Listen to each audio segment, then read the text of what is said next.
हमीर। 1282 में इनके पिता जैतर सिंह ने अपने जीवन काल के अंदर इसको राजा बना दिया था। सब पुत्रों में सबसे योग्य पुत्र था पिता जैतर सिंह। अभी जो पीछे हम राजा पढ़ रहे थे, माता का नाम था हीरादे। हीरादे और जैतर सिंह की संतान अमीर अपने पिता के योग्यतम पुत्रों में से एक था, और जैतर सिंह ने इसको अपने जीवन काल में कहा, अपने तो अपना बेटा है, जो संभालेगा जो करेगा अब यही करेगा। तो 1282 के अंदर इसको राजा बना दिया गया। राजा बनने के बाद अमीर अपनी दिग्विजय नीति अपनाता। दिग्विजय मतलब, दिग का मतलब होता है दिशाएं, विजय मतलब जीतना। मैं दिशाओं को जीतूंगा, मतलब सब दिशाओं के अंदर अटैक करूंगा और सब दिशाएं जीत लूंगा। तो पहले भारतीय राजा अपनी सेना लेकर निकलते, आसपास के क्षेत्रों को जीत लिया करते थे। इसको उनकी दिग्विजय नीति कहा जाता था। तो हमीर की दिग्विजय नीति, तो इसने आसपास के कई राज्यों को जीता। दो तीन याद रखने वाले से, एक चित्तौड़ जीत लिया था इसने। चित्तौड़ में किस राजा को हराया? तो चित्तौड़ में रहा था समर सिंह। ये समर सिंह वही है जो रतन सिंह के पिताजी है। रतन सिंह जो अलाउद्दीन खिलजी के खिलाफ लड़ता है, पद्मिनी रतन सिंह वाला जो है पति है जो रतन सिंह का, सॉरी पद्मिनी के पति जो है रतन सिंह, उनके पिताजी थे समर सिंह। तो समर सिंह पर अटैक करता है और वहां से टैक्स वगैरह लेके आ जाता है। अपने यहाँ पर राजाओं का ये एक थोड़ा सा था कि कब्जा करने के, हराने के बाद में कभी कब्जे नहीं किए। कि पृथ्वीराज चौहान चंदेलों को हराता लेकिन वहां कब्जा नहीं करता, अपना एक बंदा छोड़ के आ गया, थोड़े दिनों बाद चंदेलों ने मान लो उस बंदे को हटा दिया, तो वह ठीक है, अब दोबारा नहीं जाया करते थे। एक बार शक्ति प्रदर्शन कर दिया करते थे। उस राज्य पे कब्जा करने की ऐसी नीतियां होती नहीं थी। तो चित्तौड़ से टैक्स वगैरह लेके आ गया। ऐसे कहते हैं कुछ जगह थी भीमरस, वहां का राजा था अर्जुन, भीम अर्जुन याद रह जाएंगे, उसको हराया था। ऐसे आपके आबू, यहां का राजा था प्रताप सिंह, इसको हरा दिया। ऐसे आपके मालवा में धारा नगरी, यहां का राजा था भोज, भोज परमार, इसको हरा दिया था। तो आसपास में जीते एरिया थे सबको जीता। चित्तौड़ के राजा समर सिंह को हराया, भीमरस के राजा अर्जुन को हराया, आबू के राजा प्रताप सिंह को हराया, धार के राजा भोज परमार को हराया। कई सारे क्षेत्र इसने जीत लिए थे। मांडलगढ़ से टैक्स लिया था, इधर पुष्कर जीत लिया था। तो खूब काठियावाड़, गुजरात में जो काठियावाड़ है उसको जीत लिया था। पर राजाओं के 3-4 के नाम याद है। यह बात जब दिल्ली के सुल्तान को पता चली, दिल्ली का सुल्तान जलालुद्दीन खिलजी, 1290 के अंदर खिलजी डायनेस्टी स्टेब्लिश होती है, और उसको पता चला कि यार दिल्ली के ठीक नीचे राजस्थान है, और राजस्थान का एक राजा आसपास के मालवा गुजरात सब क्षेत्रों को जीत रहा है, ये ज्यादा शक्तिशाली होता जा रहा है। जलालुद्दीन खिलजी अटैक कर देता है। कहते हैं जलालुद्दीन खिलजी ने हमीर पर 2 अटैक किए। 1290 के अंदर एक अटैक करता है, फिर एक अटैक करता है 1292। दोनों बार हार का सामना करना पड़ा। जलालुद्दीन खिलजी के दोनों हमलों को हमीर ने विफल कर दिया था। सेकंड वाले में जो कहते हैं जलालुद्दीन खिलजी खूब दिन तक बाहर आके बैठा रहा था, और उसे लगा कि नहीं यार मैं हमीर को हरा के ही आऊंगा। पर रणथंभौर का किला ऊपर इतना ऊंचाई पर बना हुआ था कि ऊपर से भटा मारो तो नीचे के 10 मिनट मार दो आप, तो इसलिए जलालुद्दीन की पार नहीं पड़ी। फाइनली जब जलालुद्दीन को लगा कि हार जाएंगे यार, पार नहीं पड़ रही, तो उसने एक दिन अपनी सेना का कैंप उठाओ, वापस दिल्ली चलते हैं। जब आया था तब बहुत ही जोश के साथ आया था, नहीं इस बार तो जीत के आएंगे, सबको सोगने खिला खिला के लाया था। इस बार वापस नहीं आएंगे अपने, पिछली बार भले हार के चले गए, इस बार हार के नहीं आएंगे, इस बार जीत के आएंगे अपने, करो या मरो की लड़ाई है, डू और डाई। जाने लगा सातवाहन का, भाई साहब ये क्या बात हुई? तो उसने कहा कि क्या बात हुई? आपने कहा था किला जीत के आएंगे, बिना किला जीत के नहीं आएंगे। उसने कहा ऐसे 10 किले इंपॉर्टेंट नहीं है मेरे लिए, मेरे लिए मेरा एक एक मुस्लिम सोल्जर इंपॉर्टेंट है, उसका बाल भी बंका नहीं होना चाहिए।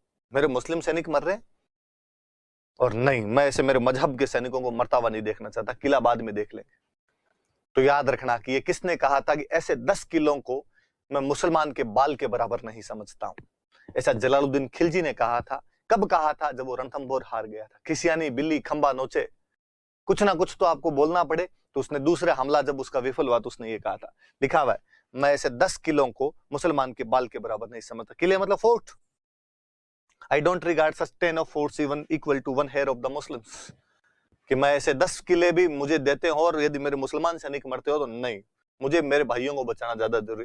कुल मिला के वो अपनी बेइज्जती को कैसे न कैसे करके कंपनसेट करना चाहता था कि नहीं साहब मैं तो इसलिए जा रहा हूँ, देखो तुम्हारे लिए जा रहा हूँ, बाकी किला तो जीतने के लिए आए थे यहाँ पे, ताकि ज्यादा बेइज्जती नहीं है। पर लोग तो मन ही मन हंसे, वाह देख लिया यार, वहां बड़ी बड़ी बातें कर रहा था। तो याद रखना कि जलालुद्दीन के 2 बार इसने जलालुद्दीन के हमले को विफल कर दिया था।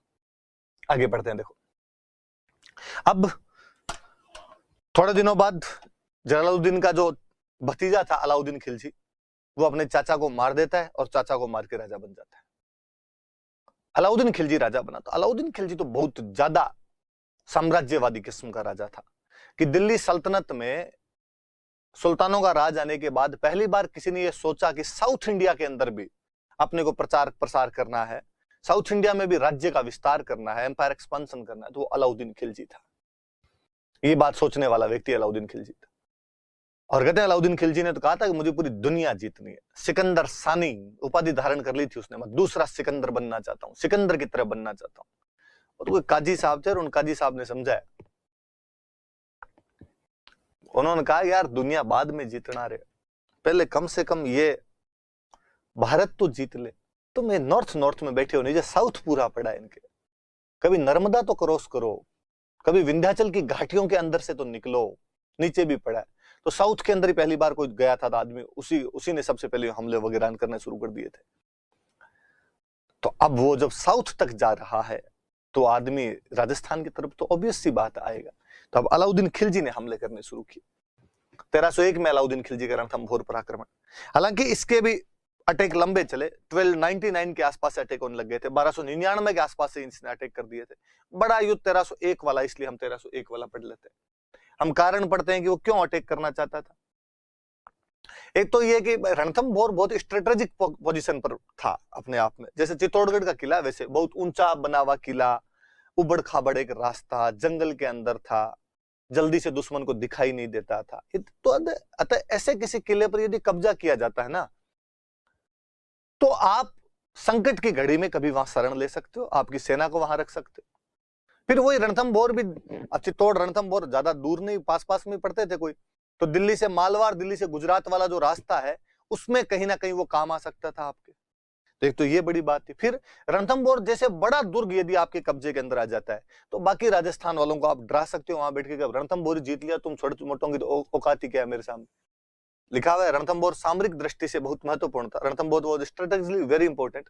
अलाउद्दीन खिलजी अभेद्य दुर्ग पर अधिकार, अभेद्य जिसको भेदा नहीं जा सके, अधिकार कर राजपूत नरेशों पर अपनी धाक जमाना चाहता था, establish his supremacy over Rajput Kings, कि नहीं भाई इनको डराया जाए कम से कम कैसे न कैसे करके। एक कारण तो ये था। दूसरा वही मैंने बता दिया कि जो हमीर आसपास में सबको हरा रहा है, उसकी धाक इतनी बढ़ रही है, तो दिल्ली का कोई सुल्तान ये नहीं चाहता था कि उसकी नाक के ठीक नीचे और कोई ये पंगे करे।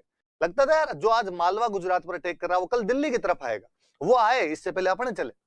एक ये भी कारण था कि रणथंभौर दिल्ली के निकट था और यहाँ के चौहानों की बढ़ती हुई शक्ति का अलाउद्दीन खिलजी किसी भी स्थिति में सहन नहीं कर सकता था कि नहीं ये टॉलरेट नहीं करूंगा भाई, आप इतने शक्तिशाली कैसे हो रहे हो। फिर चाचा जी 2 बार यहां से हार के गए थे, तो थोड़ा बहुत तो भतीजे के अंदर आता है, भले चाचा जी को मार के बनाओगे, नहीं यार चाचा जी का बदला तो लिया जाना चाहिए अपने, तो अपने चाचा की पराजय का बदला लेना चाहता था अपने। और फिर 100 बातों की एक बात, वो एक इंपीरियलिस्टिक रूलर था, वो अपने साम्राज्य का विस्तार करना चाहता था और उसको आक्रमण करना ही था। तो अलाउद्दीन एक महत्वाकांक्षी, एम्बिशियस, और रणथंभौर पर आक्रमण इसी नीति का परिणाम था। पर एक इमीडिएट कोज हुआ, एक तात्कालिक कारण हुआ। थोड़ा सा बात सुनना पहले। 1296 के आसपास में, 1296 के आसपास में मंगोलों ने भारत पर आक्रमण किया। मंगोल बेहद दुर्दांत आक्रमणकारी माने गए हमेशा, चंगेज खान ये सब मंगोल थे। मंगोल अटैक करते हैं, जलालुद्दीन खिलजी उन मंगोलों को हरा देता है। तब अलाउद्दीन का चाचा जलालुद्दीन राजा था, हरा देता है। 4000 मंगोल गिरफ्तार कर लिए गए और मंगोलों को कहा गया कि इस्लाम स्वीकार करो वरना मार दिए जाओगे। उन्होंने सरेंडर किया और उनका ठीक साहब इस्लाम स्वीकार कर लेंगे। तो 4000 मंगोल मुस्लिम बना दिए गए। मंगोल मुस्लिम नहीं थे, चंगेज खान ये मुसलमान नहीं थे, प्रकृति पूजक टाइप के अलग ही से हुआ करते थे, बुद्धिज्म के बहुत नजदीक सा धर्म हुआ करता था इनका। 4000 मुसलमान मंगोल यहां पर मुसलमान बना दिए गए। उनके लिए बाकायदा दिल्ली में कॉलोनी बसाई गई जिसे आज भी मंगोलपुरी के नाम से जाना जाता है, और उन 4000 मुसलमानों को अपनी सेना के अंदर शामिल कर लिया गया, जितने भी सैनिक बने उनको। 1299 के आसपास में अलाउद्दीन खिलजी गुजरात पर अटैक करता है। गुजरात धन धान्य वाला प्रदेश, सब लूटना चाहते थे, वो गुजरात पर अटैक करता है, अपने सेनापतियों को गुजरात भेजता है। उलूग खान, नुसरत खान नाम के उसके सेनापति थे जिनको गुजरात भेजा गया। जब वो गुजरात गए, गुजरात में धन लूटा, तो लूटने के बाद में जब धन का बंटवारा कर रहे थे, तो उस धन के बंटवारे के अंदर मंगोलों का एक सरदार था मोहम्मद शाह,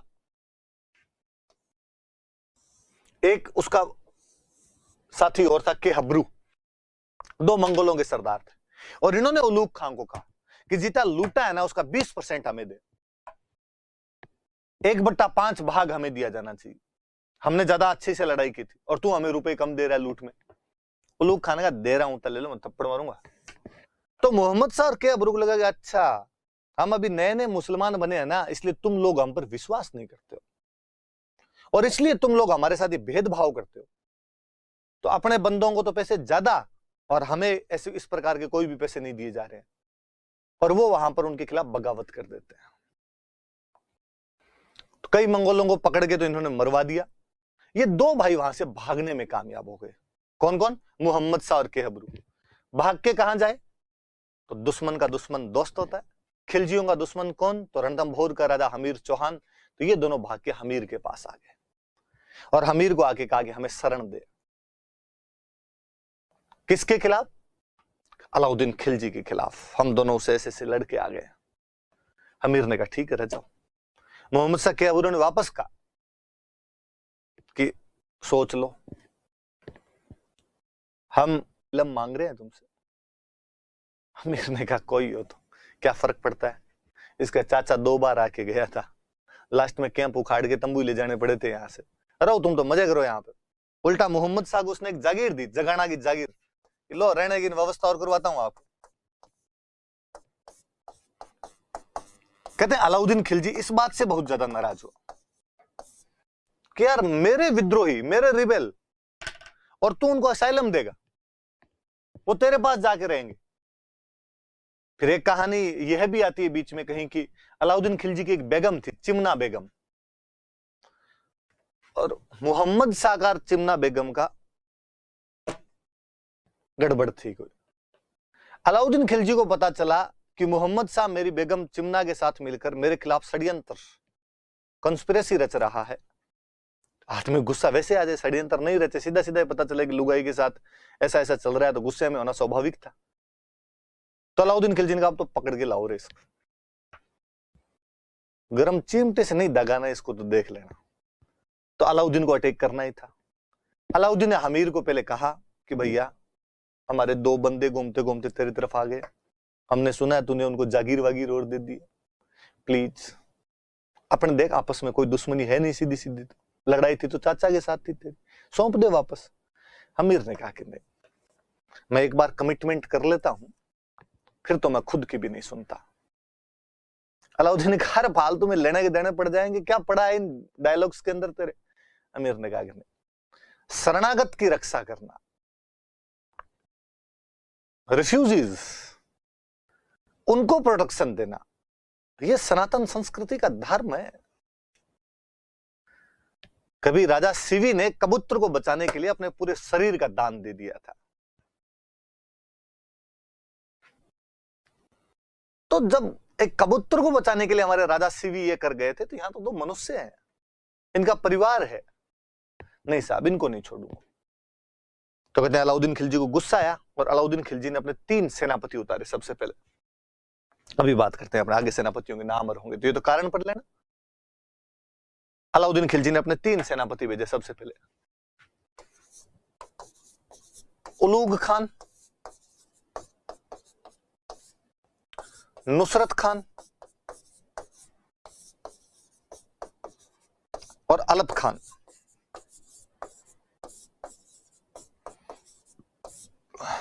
हमीर के लिए कहा जाता है कि हमीर उस समय मौन व्रत धारण किए हुए बैठा था। अपने ये हुआ ही करता था, मौन वर्तन ऐसे किया ही करते थे। तो हमीर खुद युद्ध में नहीं गया, हमीर ने अपनी तरफ से 2 सेनापति भेजे, धर्म सिंह और भीम सिंह। तुर्क सेना आई और तुर्क सेना ने रणथंभौर के किले के पास में एक किला और पड़ता था, झाइन, झाइन दुर्ग पड़ता था, जिसको की ऑफ रणथंभौर कहते थे। ये रणथंभौर की चाबी है कि यदि रणथंभौर जीतना तो आप झाइन पे कब्जा कर लो तो रणथंभौर को जीत लोगे। की ऑफ रणथंभौर की है ये। रणथंभौर ताला है तो ये उसकी चाबी है। तुर्क सेना ने झाइन पर आकर और कब्जा कर लिया। तुर्क सेना के कमांडर कौन कौन है? उलूग खान, नुसरत खान और अलप खान। तो तुर्कों का कॉन्फिडेंस बढ़ा और 1299 के आसपास में ये हमला करते हैं यहां पर, 1299 के आसपास में। लेकिन हमीर अपने दो बहादुर सेनापतियों को भेजता है, धर्म सिंह और भीम सिंह को। धर्म सिंह और भीम सिंह बहादुरी के साथ लड़ते हैं, तुर्कों को वहां से भगा देते हैं। उनके पास जो भी कोई लूट का माल गुजरात से लाया हुआ था या आसपास से, रणथंभौर के आसपास से जब उन्होंने लूटा होगा था, वो माल वापस लूट लेते हैं और तुर्क सेना वहां से उखड़ जाती है। ये जब वापस आ रहे होते हैं वहां से, तो धर्म सिंह तो सामान लेके आगे आगे चल रहा होता है, भीम सिंह पीछे रह जाता है। और तुर्क सेना जो अचानक जो भाग गई थी, वो अचानक वापस एकजुट होती है और एकजुट होकर हमला करके भीम सिंह को मार देती है। लेकिन धर्म सिंह वापस लौट के जाता है, धर्म सिंह उनको भगा देता है। पहले उस युद्ध के अंदर तो इनकी हार होती है, रणथंभौर वालों को अपना एक सेनापति जरूर खोना पड़ा भीम सिंह के रूप में, पर तुर्कों को भगा दिया उन्होंने, वापस चले गए वो। लेकिन भीम सिंह की मृत्यु का समाचार जब हमीर सुनता है तो हमीर को लगता है ये धर्म सिंह की वजह से हार हुई, भीम सिंह मरा है, कि ये आगे पीछे हो गए इस चक्कर में। इसलिए वो धर्म सिंह को हटा देता है और धर्म सिंह की जगह एक दूसरे व्यक्ति भोज को मंत्री बना देता है। भोज से मामला संभला नहीं, तो धर्म सिंह ने वापस अमीर को कहा, अब इससे नहीं संभल रहा, आप तो मुझे बनाओ, मैं संभाल लूंगा। तो अमीर ने वापस भोज को हटाया और उसकी जगह पे धर्म सिंह को बना दिया। धर्म सिंह युद्ध की तैयारियां करने लगा। कहते हैं उसने जनता पे थोड़े नए टैक्स लगाए कि भाई युद्ध के टाइम में ज्यादा पैसे की आवश्यकता होगी। हालांकि कहा यह जाता है कि वो अभी भी हमीर के खिलाफ मन ही मन जलता था और उसे लगता था यार मेरे को हटा दिया, इसलिए उसने थोड़ी जनता पर ज्यादा ही फोर्सफुली टैक्स इंपोज कर दिए ताकि हमीर तो पॉपुलर नहीं रहे जनता में, जो बहुत ज्यादा पॉपुलर था। पर ये 2-3 प्रशासनिक परिवर्तन, एडमिनिस्ट्रेटिव चेंजेस उस टाइम हुए कि पहले धर्म सिंह को हटाया गया, भोज को बनाया गया, फिर वापस धर्म सिंह को बना दिया गया। धर्म सिंह टैक्स वगैरह लगा देता है। इधर जब भोज को हटाया गया तो भोज अलाउद्दीन खिलजी के पास चला गया और भोज ने अलाउद्दीन खिलजी को जाकर कहा कि सुल्तान यार तुम क्या यार, एक बार में हार के आगे वापस अटैक करना चाहिए तुम्हें।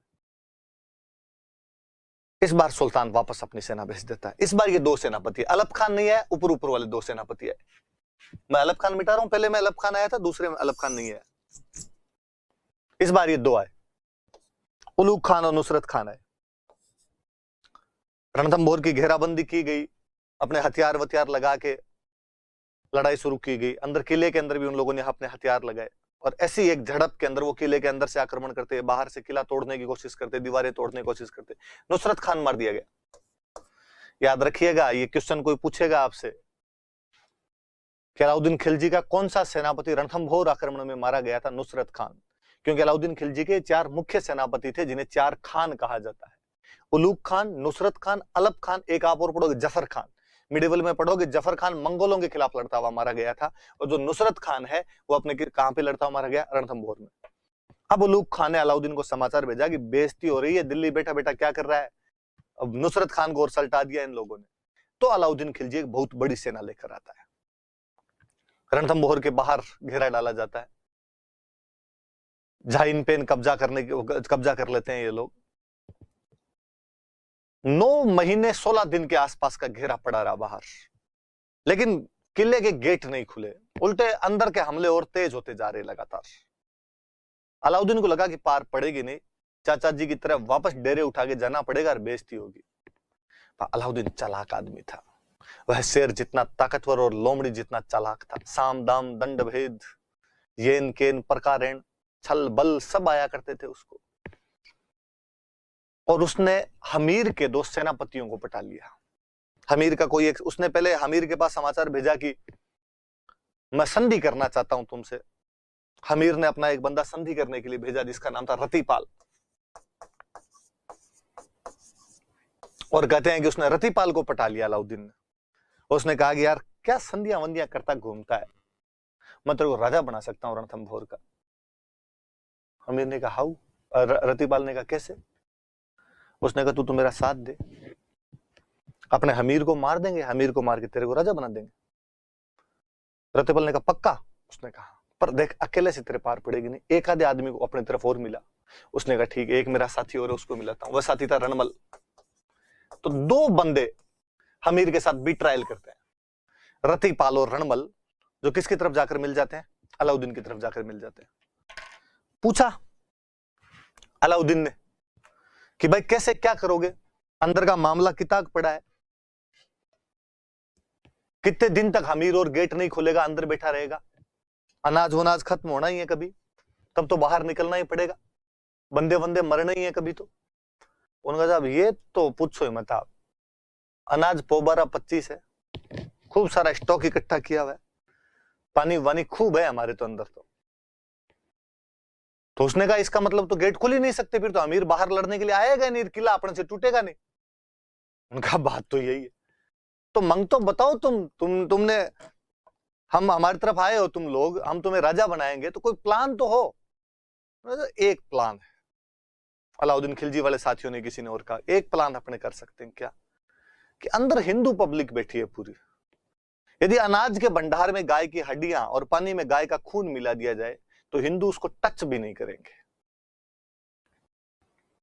इनको गेट खोलने पड़ेंगे, बाहर आना पड़ेगा। ये काम कौन करेगा? रतिपाल और रणमल को करवाओ ये काम।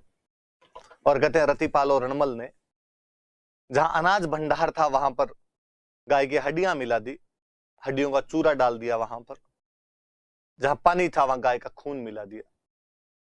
सुबह जब इस बात का पता चला तो जनता ने वो अन्न और पानी ग्रहण करने से मना कर दिया, साहब नहीं तो ये पानी पिएंगे न अन्न।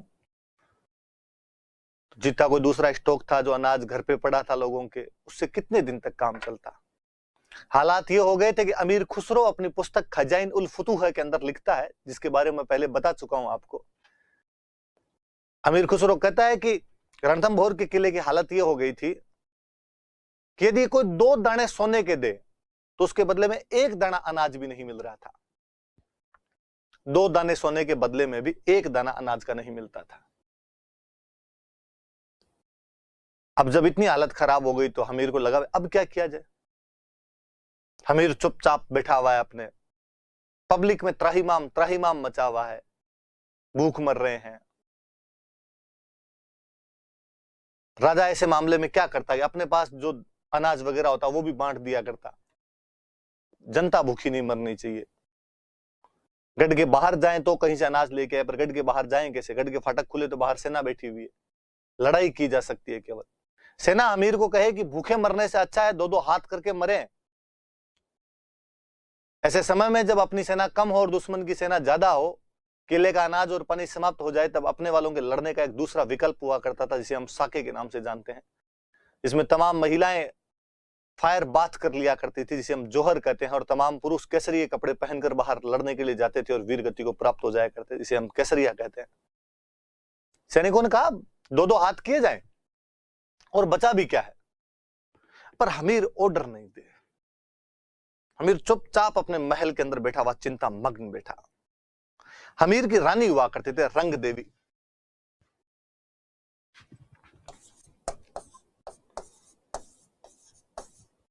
और किसकी तो हिम्मत ही क्या पड़ेगी, राजा को जाके पूछेगी कब बाहर जाना है, कब युद्ध करोगे। रंग देवी चूंकि रानी थी तो रंग देवी हिम्मत करती है और हमीर को जाकर कहती है कि तू ऐसे मूर्खों की तरह अंदर क्यों बैठा है, या मरने का डर लगता है तुम्हें? यदि तुम्हें मरने का डर लगता है तब तो चूड़ियां पहन मेरे वाली अंदर बैठ जा, मैं बाहर जाके लड़ लूंगी। और यदि मरने का डर नहीं लगता है तो किले के फाटक खोल और बाहर जाकर लड़ाई कर। हमीर जवाब देता है उसको, मने मरने रो दुख नहीं है, कंवरी री चिंता साड़े है। इन हाल में तो सुन बीरा, हाथ पीला न हो सके, कुंवारी कन्या है इताई जोहर री सेज ना सोई सके। हमीर की एक बेटी थी देवल दे नाम करके, 16 वर्षीय एक राजकुमारी, शादी योग्य हो चुकी एक राजकुमारी, लेकिन शादी नहीं हुई थी। ऐसी लड़कियां जो कुंवारी हुआ करती थी उनको जोहर नहीं करवाया जाता था। कुंवारी लड़कियां, केवल शादीशुदा महिलाएं जोहर किया करती थी। अक्सर यह किया जाता था कि यदि ऐसी कुंवारी लड़कियां हो और लगे कि ऐसा कुछ हो सकता है तो उनको पहले ही गुप्त रास्तों से ननिहाल, बुआ के पास भेज दिया जाता था, उनकी शादियां वगैरह करवा दी जाती थी। हमीर ने कहा कि इसका क्या करेंगे, बाहर पहले भेजा नहीं, अब बाहर चारों तरफ से दुश्मन ने घेर रखा है, जा नहीं सकते। मुझे चिंता इसकी है कि हम लड़ते हुए मारे जाएंगे, तुम महिलाएं जोहर कर लोगी, दुश्मन इसको पकड़ लेगा, पता नहीं क्या क्या किया जाएगा, इस बात का कुछ भी नहीं पता है। मने मरने रो दुख नहीं है, कंवरी चिंता साड़ा है, इसकी चिंता साल रही है, मुझे मरने की चिंता नहीं है। इन हाल में तो सुन बीरा हाथ पीला ना हो सके, इस हालत में तो इसके हाथ पीले भी नहीं किए जा सकते हैं। कुंवारी कन्या है ये ताही जोहर री सेज ना सोई सके, कुंवारी लड़की इसलिए जोहर भी नहीं कर सकती है। अब रंग देवी का मुंह भी फीका पड़ा और रंग देवी को लगा कि बात तो सही है, इस तरफ तो सोचा ही नहीं था। कहते हैं जब वो हमीर और रंग देवी दोनों अपने महलों में बैठकर ये बात कर रहे थे, उसी समय देवल देवी श्याम को पूजा करके वापस लौट रही थी। उसने मम्मी पापा की जोर की आवाज सुनाई तो उसने कान लगाए, और जब उसे पता चला कि मेरी वजह से मेरे मम्मी पापा टेंशन में है, वह 16 वर्षीय कन्या अंदर जाती है, अपने पिता को जाकर कहती है कि यदि मैं आपके राज्य के अंदर बाधक हूं, मैं आपके गेट खोलने में कांटा साबित हो रही हूं, तो मुझे मार दीजिए, या अनुमति दीजिए कि मैं तलवार उठाकर लड़ लूं। मैं आपकी पुत्री हूं, निराश नहीं करूंगी आपको। पर अक्सर महिलाओं को युद्ध में लड़ने के लिए उतारते नहीं थे, यदि दुश्मन के हाथ आ गई तो बहुत गलत कर दिया जाएगा उसके साथ में। तो उसने कहा मुझे मार दो आप, फिर आपकी चिंताएं दूर हो जाएगी। मैं अपने पिता की चिंता का कारण नहीं बनना चाहती हूं। अपने देश की जनता जो अपने बच्चों को अनाज के लिए त्राहिमाम त्राहिमाम कर रही है, उसके लिए विषाद का कारण नहीं बनना चाहती हूं। हमीर गलगला हो जाता है, तलवार भी उठाता है कि बेटी का सर काट दे, पर कोई पिता अपनी कन्या का सर कैसे काट दे। हाथ कांपे, तलवार नीचे गिर गई। उस युवती को लगा कि तमाम चीजें मेरी वजह से हो रही है। शाम के धुंधलके के समय वह रणथंभौर किले के ऊपर चढ़ी, और चढ़कर उसने नीचे पद्म तालाब हुआ करता था, रणथंभौर किले की तरफ ऊपर चढ़ी भी वो पद्म तालाब की ओर देखती है, रणथंभौर किले को अंतिम नमन करती है। हे गढ़ रणत भंवर तन अंतिम नवण गढ़ त्रिनेत्र धाम, जिसमें भगवान गणेश का त्रिनेत्र मंदिर है, उसको नमन करती है। हठी हमीर री बेटी रो मातभूम ने अंतिम प्रणाम, कि हठी हमीर की बेटी अपने मातृभूमि को अंतिम प्रणाम कर रही है। ये कहती वो युवती उस पद्म तालाब में कूद जाती है। उस युद्ध से एक दिन पहले उसने सुसाइड कर लिया उस पद्म तालाब में कूदकर। जब इस बात का पता चला तो वो जो चिंता थी वो तो वैसे ही दूर हो गई। दूसरे दिन तमाम महिलाएं रंग देवी के नेतृत्व में जोहर कर लेती है।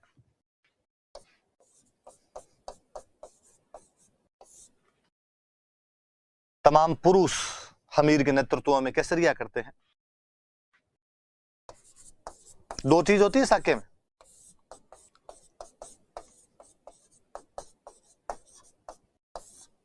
लिखा हुआ 1301 में रणथंभौर में साका किया गया। साके में दो चीज होती है, एक जोहर और एक केसरिया। रंग देवी ने जोहर किया जो कि हमीर की रानी थी, और हमीर के नेतृत्व में केसरिया किया गया। अलाउद्दीन खिलजी फाइनली 11 जुलाई 1301 को रणथंभौर पर अधिकार कर लेता है। तो अलाउद्दीन खिलजी का रणथंभौर पर अधिकार कब हुआ? 11 जुलाई 1301 को।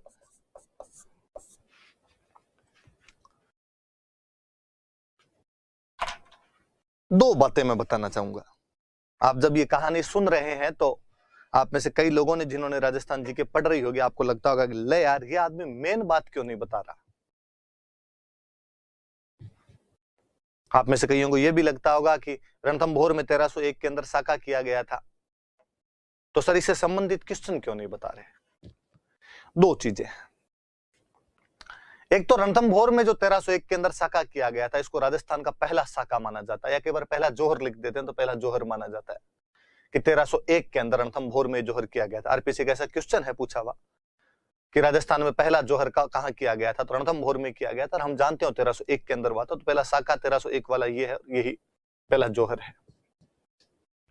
हालांकि मैं यही आपको बताऊं कि आगे मैं जब जैसलमेर पढ़ाऊंगा तो मैं खुद बता दूंगा कि 1299 में जैसलमेर के अंदर जोहर कर लिया गया था।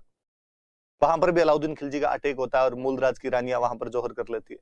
ये मैं ही लिखवाऊंगा, पर मैं ही यहीं पर आपको बता रहा हूं कि फिर भी यदि कोई आपसे पूछे कि राजस्थान का प्रथम जोहर या प्रथम साका कौन सा था, तो रणथंभौर माना जाए, क्योंकि आरपीएससी ऐसा मानती है। अपने को हिस्ट्री में ज्ञातार विद्वान नहीं बनने, न फैक्ट ढूंढने हैं कि वास्तव में क्या है क्या नहीं है।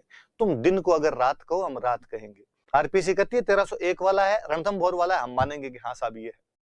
आरपीसी ने मान लो थोड़े साल बाद चेंज करके कह दिया कि नहीं साहब चित्तौड़ वाले 1303 वाले को पहला मानना है, अपने वो मान लेंगे। दो नंबर आने चाहिए, बाबू घर आना चाहिए, कौन से गेला है। आरपीसी कल को कह दिया कि नहीं युगांडा में पहला साका हुआ था, अपने युगांडा मान लेंगे। बाकी मैं हमेशा कहता हूं कि साके और जोहर शायद आरपीसी और इतिहासकार समझ ही नहीं पाए, ये बहुत बहुत पुराने हैं। ना जैसलमेर में 1299 में पहले हुआ था, ना कोई रणथंभौर में पहला हुआ होगा। इससे भी बहुत पहले जैसलमेर के भाटियों का 700 समथिंग का ही मिलता है, अजमेर वालों का बहुत पहले का इतिहास के अंदर अपने को ऐसा मिल जाता है। पर चूंकि इन्होंने ऐसा मानना शुरू कर दिया तो हम भी मान लेते हैं हाँ ऐसा रहा होगा। तो अपने याद रखना, कोई पूछे राजस्थान का पहला साका कौन सा था, तो रणथंभौर के अंदर हुआ था। कब हुआ था? तो 1301 के अंदर हुआ था। बातें याद रख लेना, ठीक है साहब। एक आपकी तमाम किताबें ये एक बात और लिख देती है, और वो कहती है कि रणथंभौर में जल जोहर किया गया था।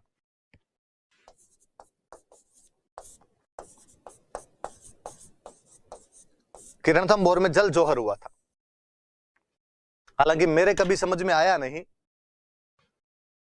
कि यार ये क्या टर्म होती है, ये जल जोहर क्या होता है। फिर से लगता है यार जोहर का मतलब होता है कि आप आग में कूद जाते हो, और जल जोहर का मतलब है पानी में कूद गए होंगे। नहीं, आग में ही कूद देते हैं। अमीर खुसरो अपनी पुस्तक खजानुल फुतूह के अंदर लिखता है कि एक दिन अचानक हमने रणथंभौर के किले से लपटें उठती हुई देखी। हमने पूछा रतिपाल और रणमल से कि ये क्या हो रहा है। उन्होंने बताया कि ये राजपूतों की एक विशेष क्रिया है जिसके अंदर महिलाएं स्वयं को अग्निदाह के अंदर समर्पित कर देती है। अब थोड़ी देर में किले के फाटक खुलेंगे और पुरुष केसरी वस्त्र बाहर धारण करके चितों की तरह तुम पर टूट पड़ेंगे, इसलिए सब तैयार हो जाओ। बहुत अच्छा मेंशन करता हो इस अग्नि का, इसके बारे में। पर देवल दे पहले दिन जल के अंदर कूद के सुसाइड कर लेती है। अपने इन इतिहास वाले भूंगलों को ढंग से समझ में आया नहीं, इन्होंने लिखना शुरू कर दिया कि साहब रणथंभौर के अंदर जल जोहर हुआ था। याद आप भी रख लेना, आपसे भी कोई पूछे राजस्थान में जल जोहर कहां हुआ था, आप भी कहना रणथंभौर में हुआ था। पर अंदर ही अंदर मुस्कुराना कि ऐसा कुछ भी नहीं हुआ था। ये केवल तुम्हारे एग्जाम के अंदर, तुम्हारी पुस्तकों के अंदर लिख दिया गया, इसलिए याद किया जाता है। बाकी जोहर, जोहर नाम आते आपके सामने, जोहर की ज्वाला, तो पानी की ज्वाला थोड़ी होती है, अग्नि की होती है। वो जो देवल दे पहले दिन जो कर लेती है, उसे जल जोहर से जोड़ लिया, और इन्होंने बाकी सबके साथ में बाद में जोड़ना शुरू कर दिया। देवल दे वाली बात मैंने आपको बताई थी, ये बात याद रखना थोड़ी सी। देवल दे आगे और लिखा हुआ है, दो बात खाली देवल दे के बारे में। हमीर की बेटी थी, डॉटर ऑफ हमीर, पद्म तालाब में कूद जाती है, पद्म पौंड। इसको आप मानो तो भले जल जोहर मानो, इन्होंने सबके साथ जोड़ दिया तो अपने सबके साथ मान लेना। ये मानते हैं तो अपने मान लिया जाना। बाकी मुझे आज भी याद आता है कि 12th क्लास के अंदर पहले हिंदी के अंदर ताऊ शेखावटी की कविता लगती थी, देवल दे का आत्मोत्सर्ग। मैं शुरुआत के अंदर जो आपको लाइंस बता रहा था, वो ताऊ शेखावटी की उस देवल दे का आत्मोत्सर्ग की पंक्तियां हैं। आप नेट पे सर्च मारना, आपको पूरी कविता आ जाएगी। मुझे लगा कि यार कोई उस कविता को पढ़ लेता तो भी शायद इसका सही तरीके से लिख सकता था, पर कौन पढ़े इतना। जैसा जो लिख दिया हम उसको याद कर लेते हैं, एग्जाम दे के आ जाते हैं, पास कर लेते हैं, इतनी सीरी हो जाती है उन सब चीजों की। हमीर की सांस्कृतिक उपलब्धियों की बात आ रखी है। कहते हैं हमीर ने जब अपनी दिग्विजय नीति अपनाई थी तो इस दिग्विजय नीति के बाद हमीर ने एक यज्ञ का आयोजन करवाया था जिसका नाम है कोटि यज्ञ, कोटि यजना। कोटि का मतलब 1 करोड़ होता है, तो यज्ञ में 1 करोड़ आहुतियां दी गई होगी, 1 करोड़ बार स्वाहा बोला गया होगा, इसलिए कोटि यज्ञ है। जिसके पुरोहित पृष्ठ थे विश्वरूप। विश्वरूप ने उस यज्ञ को संपादित किया था। पंडित जी होते तो वो विश्वरूप थे। हमीर के पिता जैत्र सिंह ने 32 साल राज किया था, इसलिए अपने पिता के 32 साल शासनकाल की याद में इसने 32 खंभों की रणथंभौर में छतरी बनवाई थी। 32 खंभों की छतरी क्यों बनवाई? क्योंकि पिता ने कितने साल राज किया था? 32 साल राज किया था, इसलिए वो छतरी बनवा दी थी। खुद बहुत अच्छा विद्वान था। हमीर ने एक बहुत अच्छी बुक लिखी थी, श्रृंगार हार, संगीत की बुक है। क्वेश्चन पूछा हुआ है, स्टार लगा लेना, इस बार वापस पूछेंगे कि श्रृंगार हार नामक पुस्तक राजस्थान के किस राजा ने लिखी थी तथा किससे संबंधित है? रणथंभौर के हमीर चौहान द्वारा लिखी गई थी, जो कि संगीत से संबंधित एक पुस्तक है। दरबारी विद्वान एक तो हमीर के गुरुजी थे, उनका नाम याद रखना, राघव देव, ये हमीर के गुरु थे। एक विद्वान का नाम और रखना, बीजादित्य। बीजादित्य भी आता है, कई जगह विजयादित्य भी लिखा हुआ था, एक ही बात है। दोनों में से कुछ भी नाम आए आप मानना कि उसी की बात की जा रही है। देवल दे हमीर की बेटी थी जो पद्म तालाब में कूदकर सुसाइड कर लेती। कोटि यज्ञ करवाया था जो विश्वरूप द्वारा किया गया था। अपने पिता जैत्र सिंह के 32 साल शासन की याद में 32 खंभों की छतरी बनवाई थी आपके रणथंभौर के अंदर ही। श्रृंगार हार नाम की एक म्यूजिक बुक लिखी थी, म्यूजिक टेक्स्ट लिखा था। राघव देव इसके गुरु थे और बीजादित्य या विजयादित्य भी इसके दरबार के एक विद्वान थे। मुझे लगता है राजस्थान के इतिहास में हमीर वह राजा रहा है जिसके बारे में सर्वाधिक लिखा गया। सबसे अधिक पुस्तकें यदि किसी के बारे में लिखी गई तो हमीर के बारे में लिखी गई। खूब सारी किताबें, हमीर महाकाव्य। कभी ग्वालियर के तोमर राजा वीरम के दरबार में रहने वाले नयन चंद्र सूरी ने यह बुक लिखी।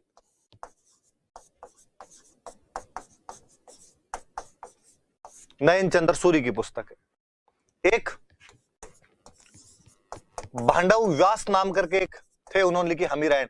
याद रहे 2013 के प्रीलिम्स में क्वेश्चन था, भांडव व्यास की पुस्तक का नाम बताइए, हमीरायण। नीमराणा के चंद्रभान चौहान के दरबार में रहने वाले जोधराज ने अपनी लोकल अहीरवाटी भाषा के अंदर एक पुस्तक लिखी, हमीर रासो। अलवर वाला बेल्ट यादवों का बेल्ट है, यादवों को अहीर बोलते थे, तो ये भाषा इधर की अहीरवाटी हो जाती है। तो जोधराज ने नीमराणा के राजा चंद्रभान चौहान के दरबार में रहते हुए जोधराज ने हमीर रासो नामक पुस्तक लिखी। अमृत कैलाश ने हमीर बंधन लिखी। ये सब बाद में लिखी हुई किताबें हैं, ये कोई हमीर के दरबारी वगैरह नहीं है। बूंदी के राजा सुरजन के दरबार में रहते थे चंद्रशेखर, जिन्होंने एक पुस्तक लिखी हमीर हट। हमीर फेमस है किस बात के लिए? अपने हट के लिए फेमस है, तो उसने पुस्तक लिख दी हमीर हट के। हमीर जैसा हट, हमीर जैसी जिद कोई नहीं कर पाया था। हमीर महाकाव्य नयन चंद्र सूरी, हमीरायण भांडव व्यास, हमीर रासो जोधराज, हमीर बंधन अमृत कैलाश, हमीर हट सारंगधर। हालांकि हमीर रासो एक व्यक्ति द्वारा और लिखी हुई है जिनका नाम था सारंगधर, वो इतनी ज्यादा इंपॉर्टेंट नहीं है, जोधराज वाली ज्यादा इंपॉर्टेंट है, याद रखना आप। तो हमीर रासो दो लोगों की, एक सारंगधर की भी, एक जोधराज की, पर जोधराज वाली ज्यादा इंपॉर्टेंट है। हम साहित्य पढ़ेंगे तब और चर्चा कर लेंगे।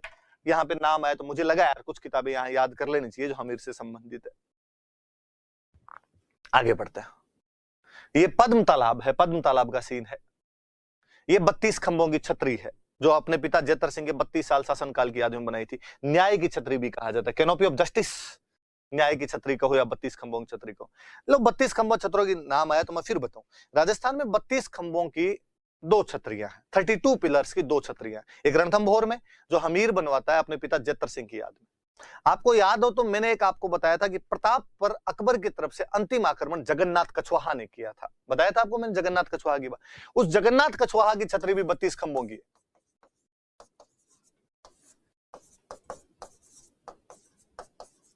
जगन्नाथ कछवाहा की छतरी वो भी 32 खंभों की है भाई। वो बनी हुई है भीलवाड़ा में। भीलवाड़ा में एक जगह पड़ती है मंडल। तो ये दोनों मैंने एक साथ बता दी ताकि याद रह जाए। जगन्नाथ कछवाहा कौन था? तो महाराणा प्रताप पर आक्रमण करने वाला अंतिम मुगल सेनापति था, आमेर का था जगन्नाथ कछवाहा। मान सिंह के अंकल लगते थे। तो उन्होंने प्रताप पर अंतिम मुगल आक्रमण किया था। तो उस वापस आक्रमण से जब सेना लौट रही थी तो एक दिन अचानक मेवाड़ वालों ने वापस सर्जिकल स्ट्राइक की उन लोगों पे, और यहाँ मंडल के अंदर उस युद्ध के अंदर लड़ते हुए जगन्नाथ कछवाहा काम आए थे। उन जगन्नाथ कछवाहा की छतरी 32 खंभों की है वो मांडल में। तो 32 खंभों की 2 छतरियां हैं, एक मांडल भीलवाड़ा में जो जगन्नाथ कछवाहा की है, जो कि प्रताप पर आक्रमण करने वाले अंतिम मुगल सेनापति थे। दूसरी जैतर सिंह की है, जो हमीर के पिता थे। हमीर ने अपने पिता के 32 साल के शासनकाल की याद में रणथंभौर में ये छतरी बनवाई थी। दोनों याद रखना। हमीर का मूल्यांकन, जैसे हम पृथ्वीराज चौहान का मूल्यांकन पढ़ रहे थे, हम हमीर का मूल्यांकन पढ़ते हैं। हमने पढ़ा था कि पृथ्वीराज चौहान पर 2 ब्लेम किए जाते हैं कि वो एक इमेच्योर कमांडर था और अदूरदर्शी राजा था। एग्जैक्टली 2 हमीर पे भी लगाए जाते हैं कि एक तो उसने कर बढ़ा दिए थे,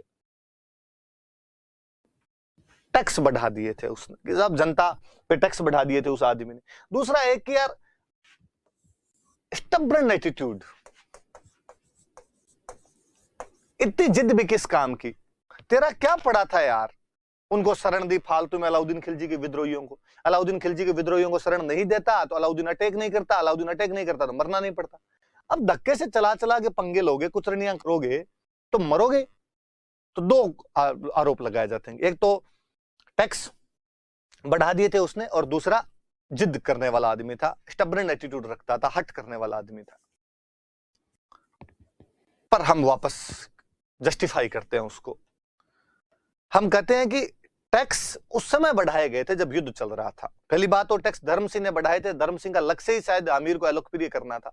पर फिर भी मैं कहता हूं कि कर उस समय बढ़ाए थे जब युद्ध चल रहा था, और युद्ध के समय में तमाम राजाओं द्वारा टैक्स बढ़ाए जाते थे। मैं आगे और बता दूंगा आपको कि ये युद्ध चल रहा है, यहां पर इस राजा ने और टैक्स बढ़ा दिया, क्योंकि युद्ध में अधिक धन की आवश्यकता है, कम धन की आवश्यकता तो अधिक धन की आवश्यकता, इसलिए युद्ध के समय में टैक्स लगता था। बाकायदा मैं जब आगे प्रशासनिक शब्दावली पढ़ाऊंगा आपको तो मैं बताऊंगा गनीम बराड हुआ करता था, और गनीम बराड का तो मतलब ही था युद्ध के समय लिया जाने वाला टैक्स।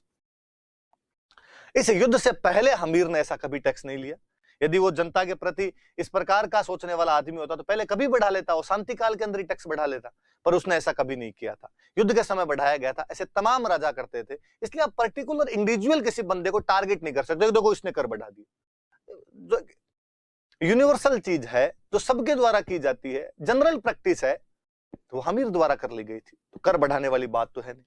दूसरा जो आप कहते हो कि उसने हट के लिए युद्ध किया था, तो वो हट नहीं है, वो शरणागत की रक्षा है, वो असाइलम लिए हुए लोगों का प्रोटेक्शन है।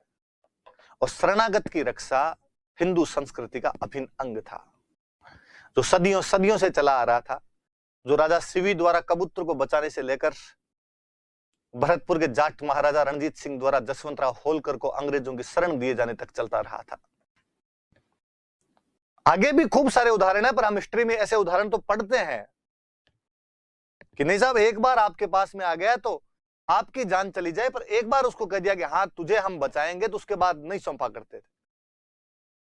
ये सोशल वैल्यूज थी उस टाइम की, आइडियल था, आदर्श था उस समय का।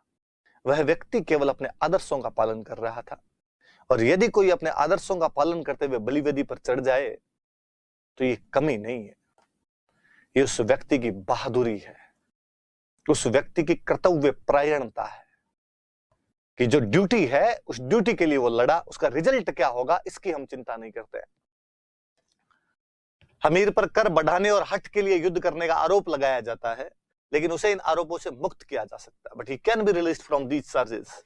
कि नहीं साहब, ये आरोप तो नहीं लगाने उस पर, क्योंकि कर उस समय बढ़ाए गए थे जब युद्ध चल रहा था तथा युद्ध के लिए अधिक धन की आवश्यकता थी। More money was needed for war, कि युद्ध में ज्यादा पैसे चाहिए भाई। ऐसा सभी राजाओं द्वारा किया जाता था, अमीर ने इससे पहले कभी भी कर नहीं बढ़ाए थे, नेवर। फिर हम नीचे उसको और करते हैं कि शरणागत की रक्षा करना उस समय की हिंदू संस्कृति का आदर्श था, और हमीर भी उसी संस्कृति का पालन कर रहा था। इतनी सी बात है खाली। उसकी बहादुरी तथा शरणागत की रक्षा के लिए सब कुछ न्यौछावर कर देने की भावना न केवल अविस्मरणीय है, अनफॉरगेटेबल, भुलाई नहीं जा सकती, ना भूतो ना भविष्य थी, बल्कि उसे प्रथम पंक्ति में लाकर खड़ा कर देती है, फर्स्ट लाइन में लाके खड़ा करती है। नयन चंद्र सूरी अपने हमीर महाकाव्य में लिखते हैं, सिंह गमन सतपुरुष बचन कदली फले के बार, तिरिया तेल हमीर हट चढ़े न दूजी बार। नयन चंद्र सूरी की हमीर महाकाव्य की पंक्तियां हैं कि सिंह गमन, शेर एक बार जिस रास्ते से गुजर जाता है उस पर वापस नहीं आता। वो शिकार के लिए निकला और शिकार के लिए निकलते समय उसने देखा इधर उधर देखता हुआ चल रहा है, शिकार नहीं मिला, तो ये नहीं कि थोड़ी दूर जाके देखे यार कहीं बीच में रह गए, एक बार वापस चल लूं, नहीं। इतना चौकन्ना होता है कि उसकी नजरों से कोई नहीं बच सकता। इसलिए अक्सर एक वर्ड का प्रयोग किया जाता है, सिंहावलोकन। सिंह जैसा अवलोकन करता वैसे करो, छूटना नहीं चाहिए कुछ भी। इस घटना का सिंहावलोकन वर्णन कीजिए, उस प्रकार अवलोकन कीजिए, उस प्रकार देखे जैसे सिंह करता है। शेर एक रास्ते का चुनाव एक बार करता है, वापस लौट के नहीं आता उस पे। सतपुरुष वचन, सज्जन व्यक्ति एक बार जो बात बोल दे उसे पलटता नहीं है, थूक के चाटने वाले लोग नहीं है। कदली फले एक बार, केले के पेड़ पर एक ही बार फल आता है। जिस जगह एक बार फल लग गया वहां पर दोबारा फल केले के पेड़ पर नहीं लगता है। शेर एक रास्ते से दोबारा नहीं जाता, सज्जन व्यक्ति अपनी बातों से मुकरता नहीं, केले के पेड़ पर एक ही बार फल आता है। तिरिया तेल, तिरिया मतलब महिला, लड़की की शादी एक ही बार होती है। शादी के समय लड़की को कहते हैं तेल चढ़ाया जाता है। ये उस समय की बातें हैं जब रीमैरिज नहीं हुआ करती थी, उस समय के आदर्श थे, उस समय का दोहा है। तिरिया तेल कि लड़की की शादी एक ही बार की जाती है। हमीर हट और हमीर जैसी जिद, चढ़े न दूसरी बार। इनमें से कोई भी काम दूसरी बार नहीं हुआ है, ये तमाम काम केवल एक एक बार होते हैं। सिंह गमन सतपुरुष वचन, कदली फले एक बार, तिरिया तेल हमीर हट, चढ़े न दूसरी बार। याद रखना, आप पंक्तियां आप भी लिखना। ये हमीर की फोटो, हमीर हट लिखा हुआ है, यूं फोटो बनाई हुई है उसकी तो क्या है, पर बाद में किसी ने फोटो बना दी।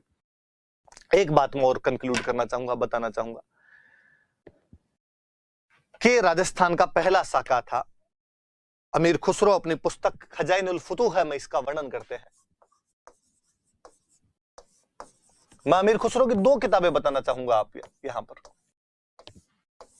अमीर खुसरो की एक किताब मिफ्ता उल फुतूह है,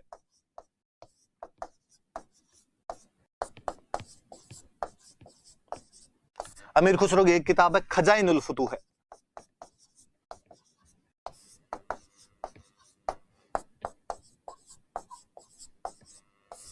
मिफ्ता उल फुतूह के अंदर वो लिखता है जलालुद्दीन खलजी के हमले के बारे में। जो जलालुद्दीन 2 बार हार के गया था, उनकी जानकारी तो इसमें है।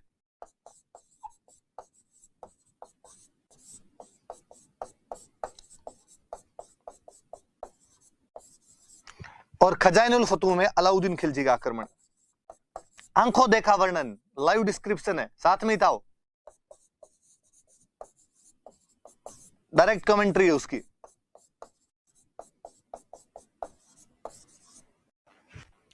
तो मिफ्ता उल फुतूह है में जलालुद्दीन खिलजी वाले आक्रमण का वर्णन है, खजाइनुल फुतूह में अलाउद्दीन खिलजी के आक्रमण का वर्णन है।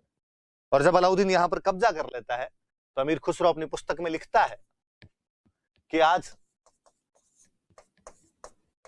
कुफ्र का गढ़ इस्लाम का घर बन गया।